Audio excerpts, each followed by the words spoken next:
तो हेलो दोस्तों, तो कैसे हैं आप सभी लोग। आई होप आप लोग अच्छे होंगे। तो आज मैं लेकर के आया हूँ ब्लैक बुक, जो one of the best book है वोकेबलरी के लिए, एसएससी के किसी भी एग्ज़ाम के लिए। अगर बात करें SSC, CPO, CGL, CHSL, MTS, किसी भी स्टेनो, किसी भी एग्ज़ाम के लिए जिसमें एसएससी इंग्लिश पूछा जाता है, एसएससी अगर कंडक्ट कराता है तो उसके लिए one of the best book है ब्लैक बुक। आप लोगों सभी लोगों को पता होगा कि टॉपर्स भी इसका इस्तेमाल करते हैं, ठीक ना। क्योंकि ये इतनी सटीक बुक है, ये रामबाण साबित होता है। क्योंकि इसमें वही कंटेंट है जो एग्ज़ाम में बार बार रिपीट होते हैं, तो इसमें आप लोगों को एक्स्ट्रा चीज़ पढ़ने का ज़रूरत नहीं है, जो मतलब उतना ही दिया हुआ है। और इसमें सजेस्ट भी किया है कि आप लोगों को क्या कंटेंट है, कैसे कैसे पढ़ना है। तो देखिए, ये ब्लैक बुक जो है, ये हिंदी मीडियम भी वाले भी लड़के पढ़ सकते हैं, ठीक है ना। ऐसा नहीं है कि आप इंग्लिश मीडियम, इसका नाम तो लग रहा है कि ब्लैक बुक जैसे लग रहा है कि सिर्फ इंग्लिश मीडियम वालों के लिए है, लेकिन हिंदी मीडियम वालों के लिए भी है, ठीक है। दोनों ये तैयारी कर सकते हैं क्योंकि इसमें दोनों लैंग्वेज में दिया हुआ है, ठीक है। इसमें देखिए, इसमें जो कंटेंट बात किया जाए तो इसमें वन वर्ड दिया है, ठीक ना। तो वन वर्ड दे दिया है, और ये काफ़ी मतलब इम्पॉर्टेंट होता है क्योंकि बार बार एग्जाम में पूछा जाता है, ठीक ना। तो वन वर्ड हो गया, वन वर्ड टू हो गया, ये सभी जो हैं ये सभी चैप्टर्स हैं इसमें, ठीक ना। तो इसमें देख लीजिए कैसे कैसे दिया हुआ है, ठीक ना। और इसमें जो जो एडिशन सेट्स हैं इंक्लूडेड हैं इसमें, मतलब कि जो एग्ज़ाम हुए हैं जैसे जीडी में, सीजीएल में, सीएचएसएल, एमटीएस, सीपीओ, इसका जो पेपर्स हुआ है उसके जो क्वेश्चंस हैं सबको इंक्लूड इसमें किया गया है, ठीक ना। तो और अदर्स जो एग्ज़ाम्स हैं जैसे एनडीए हो गया, ठीक है, सीडीएस हो गया, एफकैट हो गया, बैंकिंग हो गया, ठीक ना।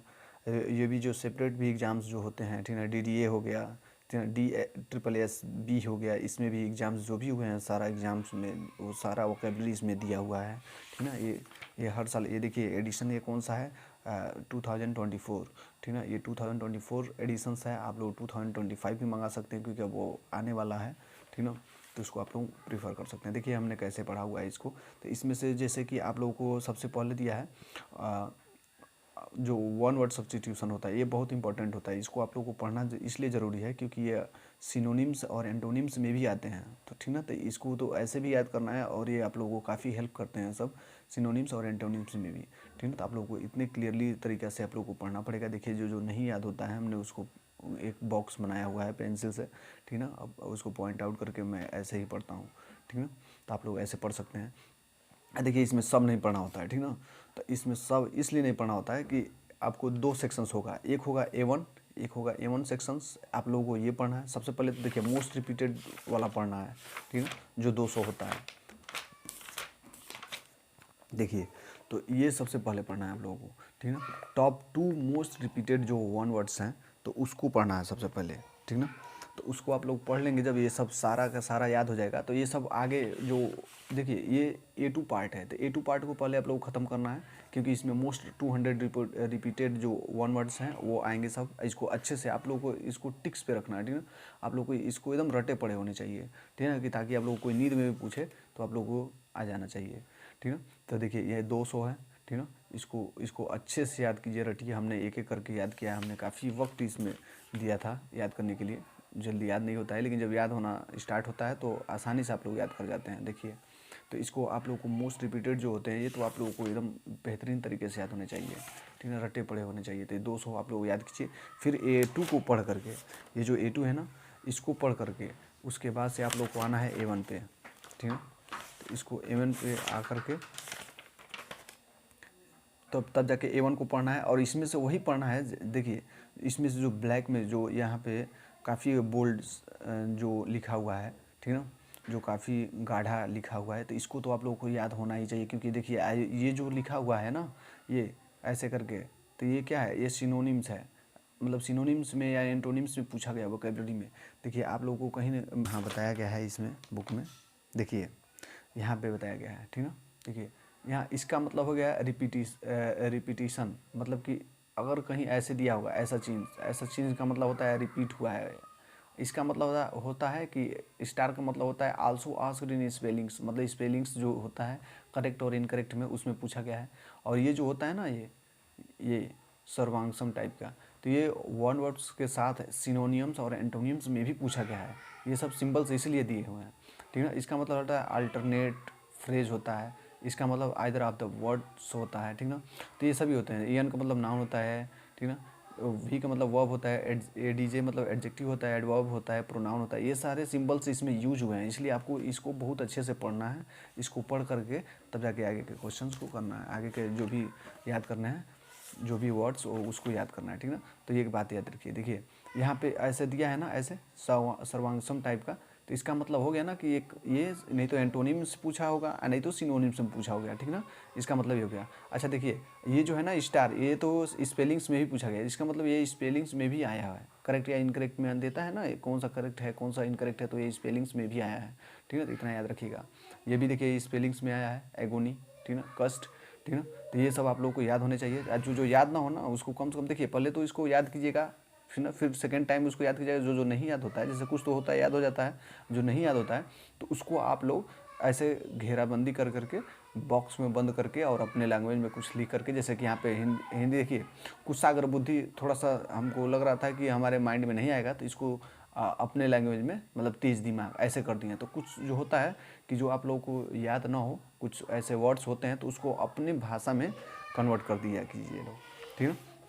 तो पहले सबसे पहले किसको पढ़ना है, A2 को पढ़ना है, फिर A1 को पढ़ना है। ऐसे ही करना है इडियम्स और फ्रेज में, ठीक है। ये तो वन वर्ड्स की बात हो गई। ये A3 नहीं पढ़ना है आप लोगों को, A3 बिल्कुल इग्नोर करना है, ठीक है ना।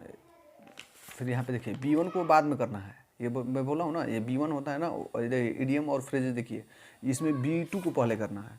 जो टू मोस्ट रिपीटेड जो है ना, इसको पहले करना है, वो B2 में होगा। देखिए B2 को सबसे पहले करना है, B2 को पहले पढ़ा जाएगा हमेशा, ठीक ना। तो ये टॉप 200 इडियम्स एंड फ्रेजेस जो रिपीट हुए हैं, सुनो, और SSC एग्जाम्स में पूछे गए। देखिए इसका मतलब हो गया ना, ये 18 बार पूछा गया है, रिपीट हुआ है 15 बार, 18 बार पूछा जाएगा, 18 बार 15 बार ऐसे हुआ है, ठीक ना, पूछा गया है। ये 20 बार 10 बार पूछा गया है, ठीक ना। इसका मतलब ये हो गया कि आप लोगों को ये सब रटे हुए होने चाहिए। देखिए जो हमको मतलब इसका जो हिंदी है नहीं अगर समझ में आता है, काफ़ी हाई लेवल का अगर वर्ड यूज किया है, तो हम अपने लैंग्वेज में अपने भाषा में लिख देते हैं कुछ जो हमको समझ में आए, ठीक है ना। तो ऐसे लिखे हुए हैं, और इसको हमने क्या किया है, 200 तक हमने एकदम टिक्स पे रखे हुए हैं, ठीक ना। इसको एकदम रटे पड़े होने चाहिए, ठीक ना। तो इसको हमने रटा पड़ा है।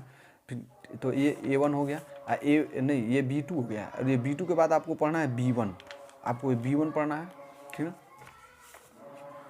कहाँ गया, हाँ B1, तब जाके B1 को पढ़ना है। ये B2 पढ़ के तब जाके B1 को पढ़ना है, ठीक।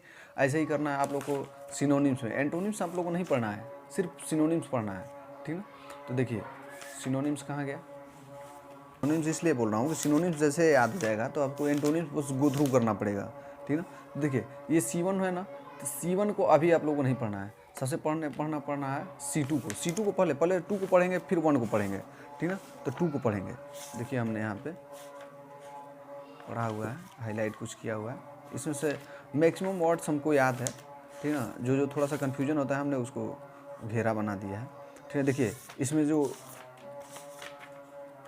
देखिए C2 पढ़ना है, तब C1 पढ़ना है। C2 पहले पढ़ना है। इसमें टॉप 100 सिनोनिम्स और एंटो दिया है, ठीक है, सिनोनिम्स और एंटोनिम्स, इसको आप लोग को अच्छे से पढ़ना है, ठीक है। और जो लगे आप लोगों को कि हाँ ये भूल रहा है, तो उसको आप लोग ऐसे ही हाईलाइट करके, हाईलाइटर लेकर के बैठिए और उसको हाईलाइट कर दीजिए, ताकि। और उसके बाद से एक और बात कि आप लोग आगे तभी बढ़े जब पिछले दिन का रिविज़न हो जाए, ठीक है। तो ये हमेशा याद रखिएगा, ठीक है। तो ये आप लोग को मोस्ट रिपीटेड जो वाला है, इसको आप लोग को याद होना ही चाहिए, तब जाके आइएगा C1 पे। तो ये एंटोनिम और सिनोनिम्स दोनों मिक्सर हो गया, ठीक। इसको पढ़ लेंगे तो आपको सिनोनिम्स पढ़ने में और एंटोनिम्स पढ़ने में अलग अलग में होने में आसानी होगा, क्योंकि आप लोग को मैक्सिमम वर्ड्स याद हो जाएंगे, काफ़ी ज़्यादा वर्ड्स याद हो जाएंगे। देखिए ये C7 हो गया, ठीक है। तो ये जो मोस्ट रिपीटेड वाले होते हैं ना, इसको जरूर पढ़ना है आप लोग को, ठीक ना। तो ये one of the best book है, किसके लिए, वोकैबुलरी के लिए, और ख़ास तौर पे SSC के लिए, ठीक ना। तो आप लोग इसको प्रीफर कीजिए, ताकि आप लोगों को कम एफर्ट में काफ़ी ज़्यादा आउटपुट मिलेगा इससे, ठीक ना। तो ये देख लीजिए, ये ब्लैक बुक है, इसको ही आप लोग पढ़िएगा, ठीक ना। मेरे ख्याल से ये one of the best book है मार्केट में, ठीक ना। इसका तोड़ कोई बुक नहीं कर सकता है, ठीक ना। तो चलिए आज का वीडियो यहीं तक रहने देते हैं। अगर आप लोगों को ये वीडियो अगर हेल्पफुल लगा हो तो प्लीज़ चैनल को सब्सक्राइब कीजिए, लाइक कीजिए, कमेंट कीजिए। Thank you.